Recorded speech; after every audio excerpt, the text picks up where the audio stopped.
Assalamualaikum warahmatullahi wabarakatuh. Saya Tika Widya dan dua rekan saya, Fikri Fitrizon dan Gusti Septi Nuranti, akan prestasikan hasil diskusi kelompok kami, yaitu tentang pautan seks. Yang pertama, pengertian pautan seks, suatu keadaan di mana terdapat banyak gen tertentu yang selalu terdapat pada kromosom seks. Adanya pautan seks menyebabkan suatu sifat muncul pada jenis kelamin tertentu. Sejarah pautan seks, yaitu tanda-tanda adanya pautan, sebenarnya sudah terlihat pada laporan persilangan dihidrasi tanaman Erecis Piscium sativum yang dikemukakan oleh W. Bateson dan R. C. Punnett pada tahun 1906. Namun hasil percobaan persilangan itu gagal diinterpretasikan oleh mereka bahwa adanya pautan. T. H. Morgan dan Sutton adalah yang pertama kali menginterpretasikan hasil percobaan persilangan dengan benar tentang adanya pautan. Kromosom seks, beberapa sistem kromosom untuk menentukan jenis kelamin, yaitu jenis kelamin Drosophila atau lalat buah jantan, kromosomnya XY, Drosophila betina, kromosomnya XX, ayam kupu-kupu jantan, kromosomnya ZZ, ayam atau kupu-kupu betina, kromosomnya ZW, manusia laki-laki, kromosomnya XY, manusia perempuan, kromosomnya XX, lebah jantan, kromosomnya haploid, dan lebah betina, kromosomnya diploid. Penentuan jenis kelamin pada manusia dan hewan. 1. Tipe XY. Organisme yang memiliki kromosom kelamin dengan tipe XY dapat ditemukan pada mamalia termasuk manusia dan beberapa jenis serangga. Manusia, seorang yang berjenis kelamin perempuan akan memiliki kromosom kelamin yang terdiri atas sepasang kromosom X. Sementara itu, seseorang yang berjenis kelamin laki-laki akan memiliki kromosom kelamin yang terdiri atas satu kromosom X dan satu kromosom Y. Berikut ini merupakan penentuan jenis kelamin pada manusia saat proses fertilisasi. Penentuan jenis kelamin manusia saat proses fertilisasi. Setiap ovum mengandung satu buah kromosom, yaitu kromosom X. Sementara itu, suatu sel sperma mengandung satu buah kromosom, yaitu kromosom X atau kromosom Y. Apabila ovum dibuahi oleh sperma yang mengandung kromosom X, maka zigot akan mengandung dua buah kromosom X, sehingga keturunan yang dihasilkan akan berjenis kelamin perempuan. Sedangkan apabila ovum dibuahi oleh sperma yang mengandung kromosom Y, maka zigot akan mengandung satu buah kromosom X dan satu buah kromosom Y, sehingga keturunan yang dihasilkan akan berjenis kelamin laki-laki. Serangga contohnya, serangga yang memiliki kromosom kelamin dengan tipe XY adalah lalat buah atau Drosophila melanogaster. Seperti halnya pada manusia, lalat buah betina akan memiliki kromosom kelamin yang terdiri atas sepasang kromosom X, sedangkan lalat buah jantan akan memiliki kromosom kelamin yang terdiri atas satu kromosom X dan satu kromosom Y.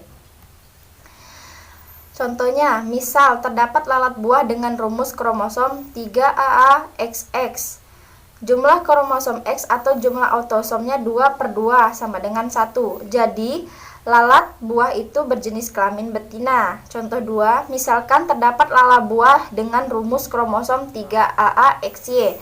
Jumlah kromosomnya X atau jumlah autosom, jadi 1/2 sama dengan 0,5. Jadi lalat buah itu berjenis kelamin jantan.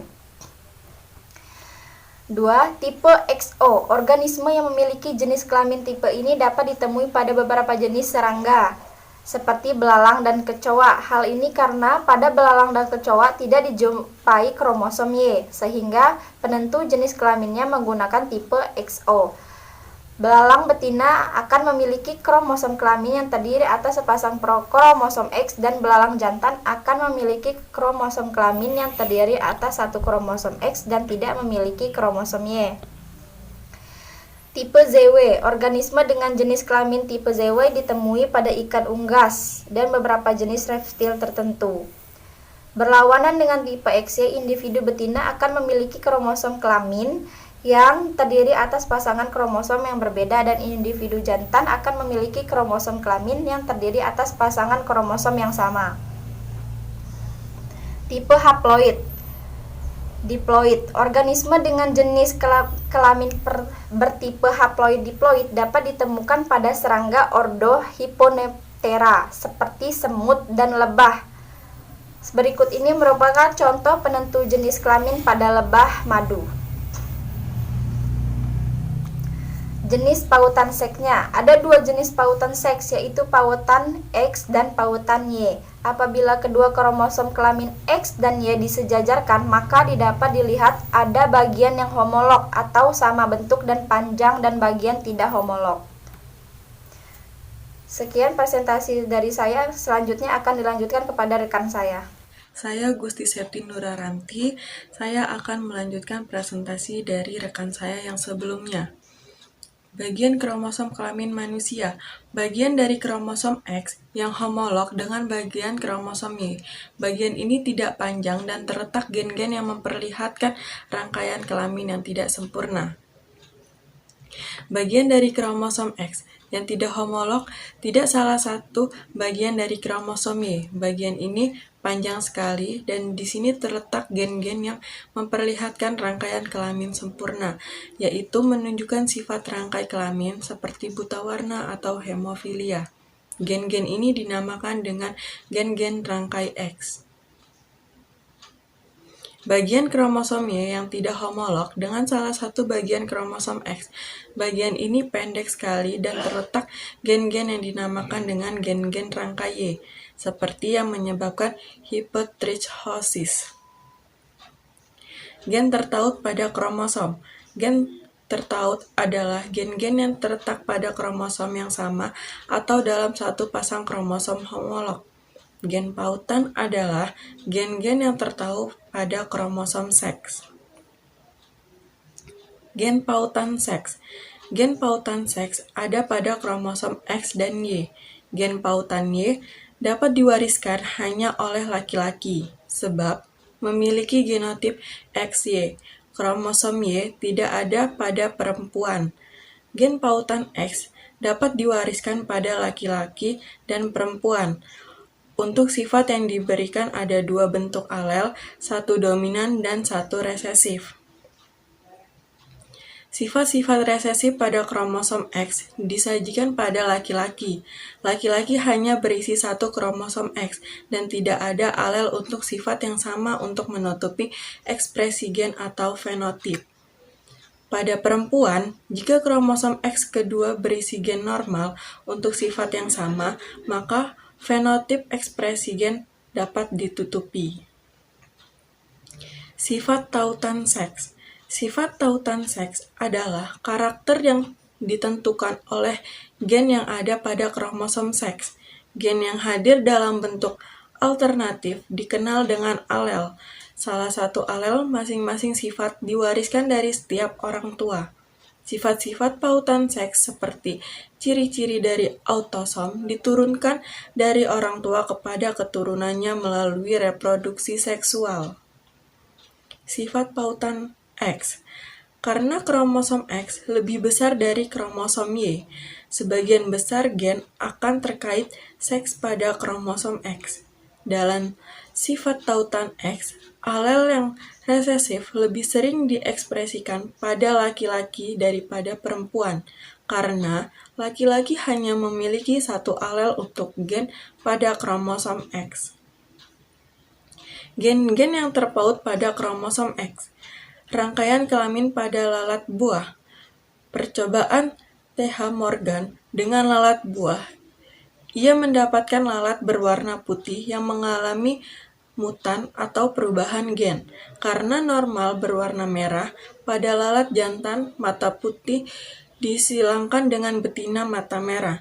Maka semua F1 baik jantan maupun betina berwarna merah.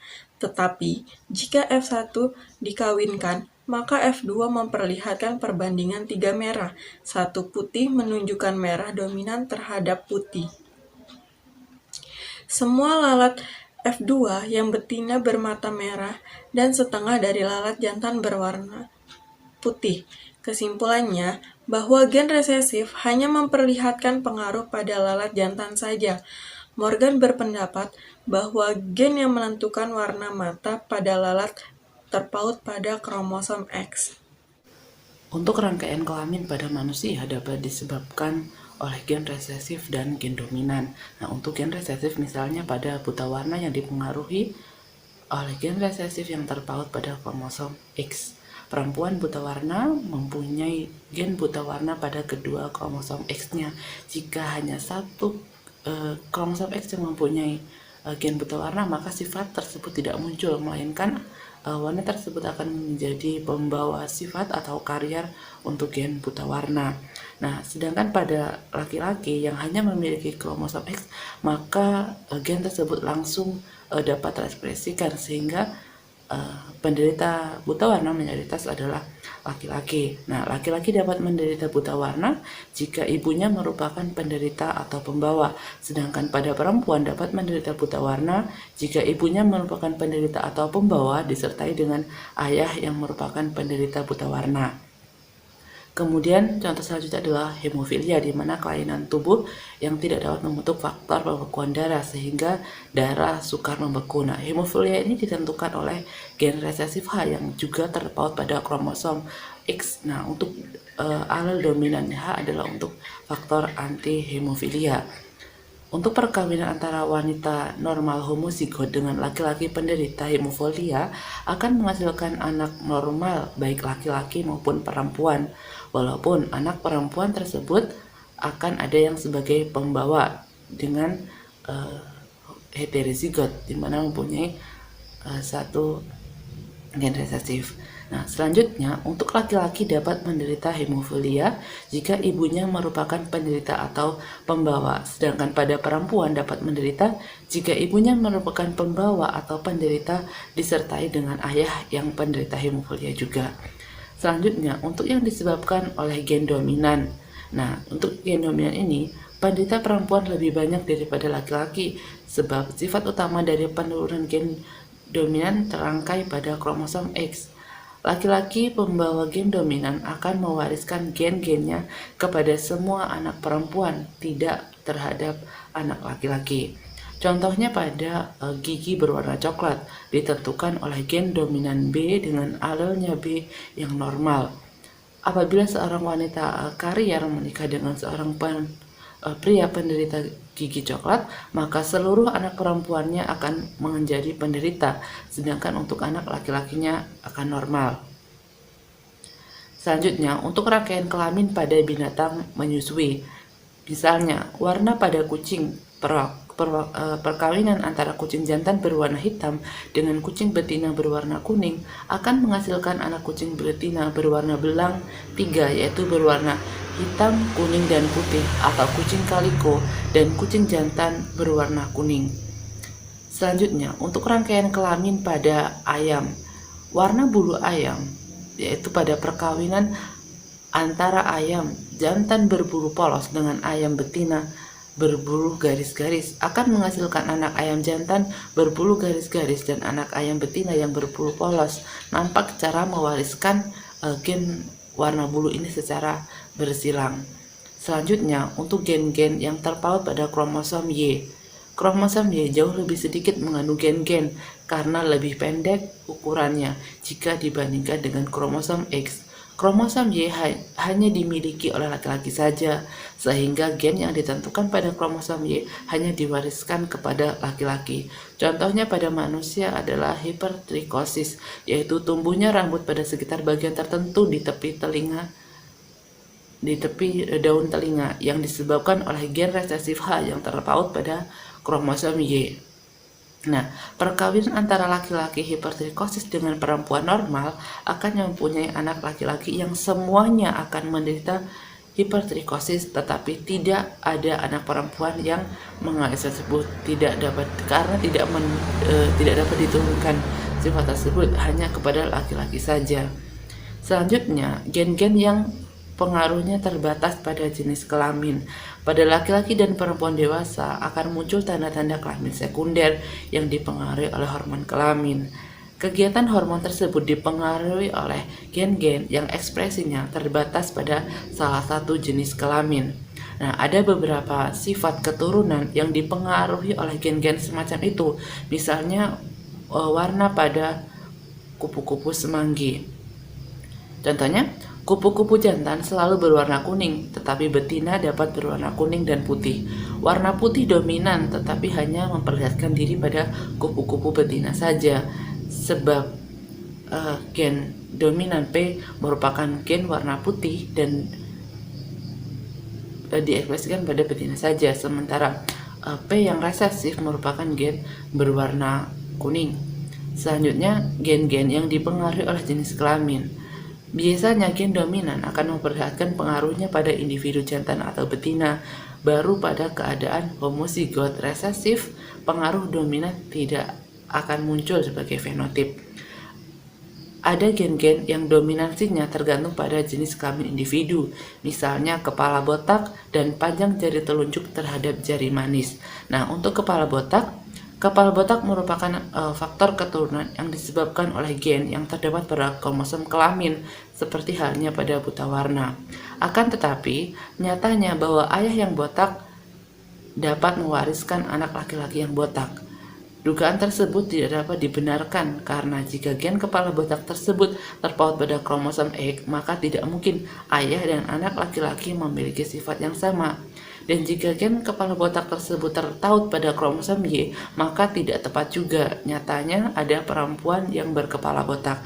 Jadi kesimpulannya kepala botak disebabkan oleh gen yang dipengaruhi oleh jenis kelamin.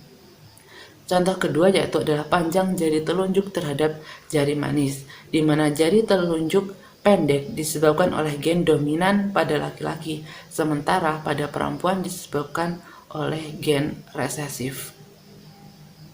Sebab T dominan merupakan gen dominan telunjuk pendek pada laki-laki, sementara T resesif merupakan gen resesif telunjuk panjang pada perempuan. Cukup sekian, terima kasih.